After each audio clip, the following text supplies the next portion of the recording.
Yo, what up? This your boy T-Dub. What's plays in the sports? Give credit where credit is due. Alright guys, you know how I do it. I take a few minutes from work, step away from my desk, walk out to my car, and give you guys this work while I'm working. We working. We are one day closer. Today is Thursday. Tomorrow is the weigh-in. Saturday, the massacre. Now, I say give credit where credit is due. I'm hearing people wanting to give, if Mikey Garcia win, all the credit in the world. They want to push him to the mountaintop. Put him on their shoulders and, yeah, you're number one. But if Errol Spence Jr. wins, you're supposed to.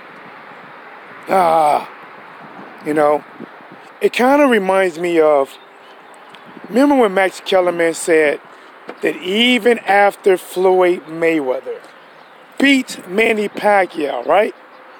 Max Kellerman still had Manny Pacquiao over Floyd Mayweather. So basically, in his mind, if Floyd fought Manny Pacquiao or not, he didn't have shit to gain besides financial. Everything to gain for Manny, nothing to gain for Floyd. And now I am hearing the same thing. Give credit where credit is due. If Mikey is so great, and I'm not saying that he's not a good fighter.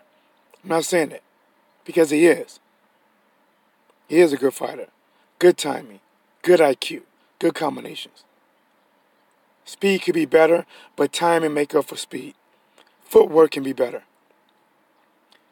But the same people that said Mikey is so good that if he beats Earl, catapults him over everybody to number one. But if Earl beats Mikey, he's supposed to. Does nothing for me. Does nothing.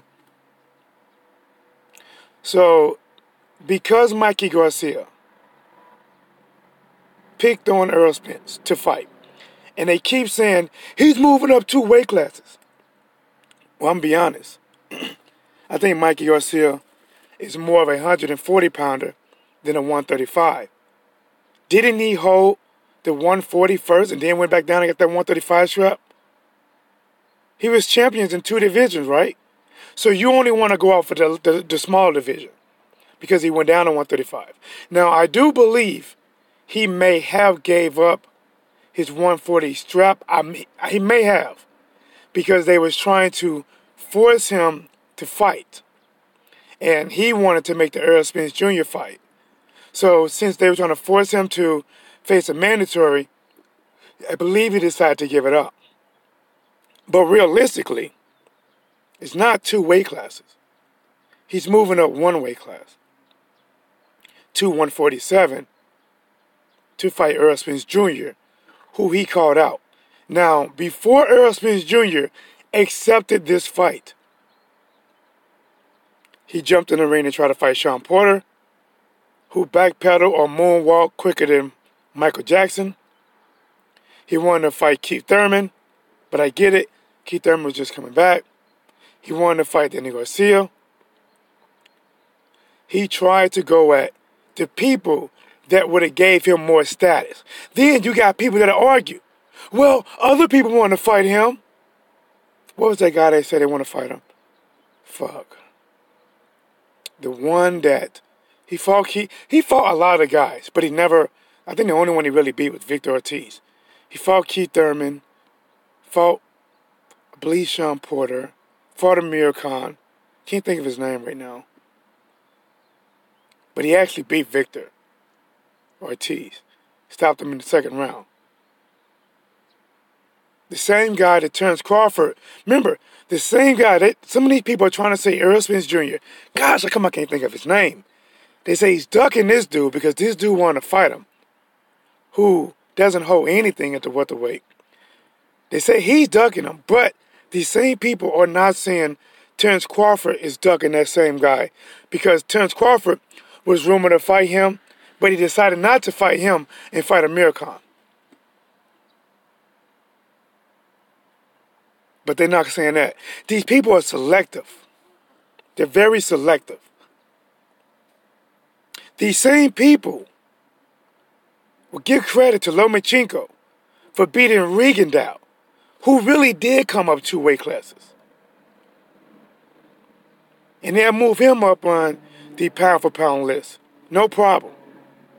But these same people, Errol Spence Jr., they don't want to move him up at all. Listen, you got the bag, that's it. It's like they're almost mad at him. But they mad at him, but they give props to Lomachenko. They don't give no props to Errol Spence Jr., but when Canelo was fighting at catchweights, he was catchweight for a long time. He fought people at catchweights. Of course, it was different weights. It was his catchweight. The reason that Triple G and Canelo did not happen at first, because Triple G didn't want to do a catchweight. Canelo wanted to fight him at his weight for the 160-pound strap. The same weight that he made Amir Khan come up to and fight. I'm just saying. These are facts. These are facts. Mike Biggs in the building. What to do, Mike Biggs? Dalton Judge says, salute, brother. Salute, man.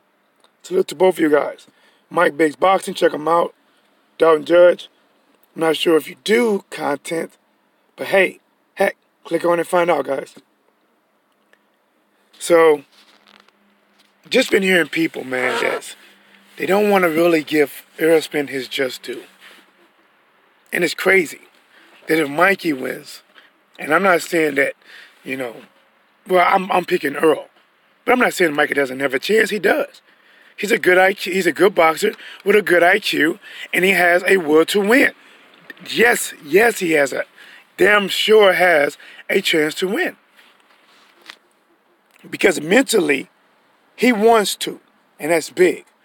Physically, that's the difference.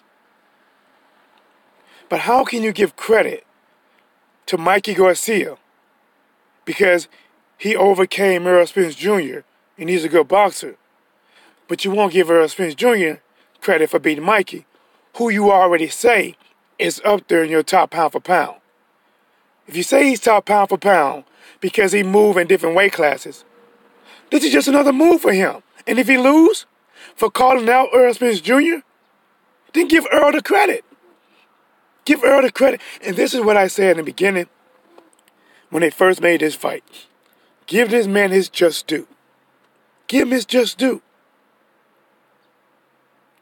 We know the Terence Crawford fight wasn't going to happen.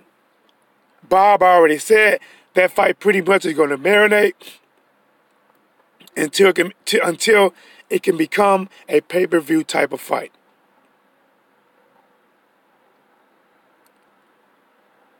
Errol Spence Jr. is going to probably unify or try to unify on his side. And Terence Crawford going to have a little bit harder road because he's on that side. And that's politics. Do I like it? No. Hell no. I want to see Terence Crawford versus Danny, Porter, Spence, Thurman, Ugas, and whoever else. I want to see it. I don't want to see nobody get frozen out. I don't want to see companies can't work out with each other. I don't want to see that. But I get it because everybody want to keep in-house money, in-stable fighting. I get it. That's why Top Rank, for a long time, was only matching up his fighters with his fighters. He get paid on both sides. Did we win? Not a lot of times.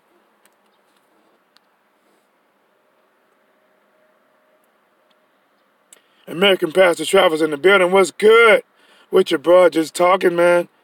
Christopher in his thing. Smash the like button. Listen, tell him. If you ain't smashing the like, God damn it, you ain't smashing right. That's what she said. YG, nice salute. What it do? So, man, this right here is basically just giving credit. Now, I'm going to touch on Errol Spence Jr. and Mikey Garcia. I kind of feel that Errol Spence Jr. may be feeling a little bit. It's just my thoughts. I could be wrong, but just my thoughts. He could be feeling a little bit of what Deontay Wilder was feeling. Remember when Deontay Wilder came out and said, fighting on pay-per-view, he feel like he has to perform. He has to get the knockout. Doesn't it sound a little bit similar to Errol Spence Jr. fighting in his hometown state, in front of his crowd, in the team, his favorite team's stadium, on pay-per-view? And what is he saying? Wilder said he had to get the knockout. Errol Spence Jr. is talking about a massacre. He may be feeling the pressure. And if he is, there could be a little bit, like, it doesn't help. It will hurt him more than help him. Because he could get reckless and try to push for the knockout too much and open up opportunities for Mikey to win some rounds.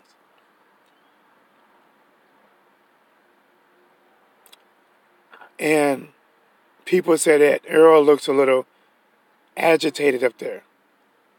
Well, I'm going to tell you this from a guy that has been in the ring and fought, continuously trained guys, and continuously right now helping guys make weight for fights. When you're cutting weight, not everyone, but you're not always chipper. You do get ticked off a little easier. And the reason Mikey is not in that way, I mean, maybe he could handle it differently. I'm just saying my point of view. Because he's moving up his weight in weight. It's easier when you can go to the gym, go home, eat bread, eat pizza, drink whatever you want. Because he's going to weigh in at 147 and walk around at 150. Errol Spence Jr. cutting out the carbs, training harder, sweating like crazy. It's different. It's different. There's different mindsets into achieving each one of them. But I'm saying this, though. Errol Spence Jr., he doesn't look as bulky as normal. He looks a little more slimmer. So I don't know if that's coming from working out more on conditioning or not.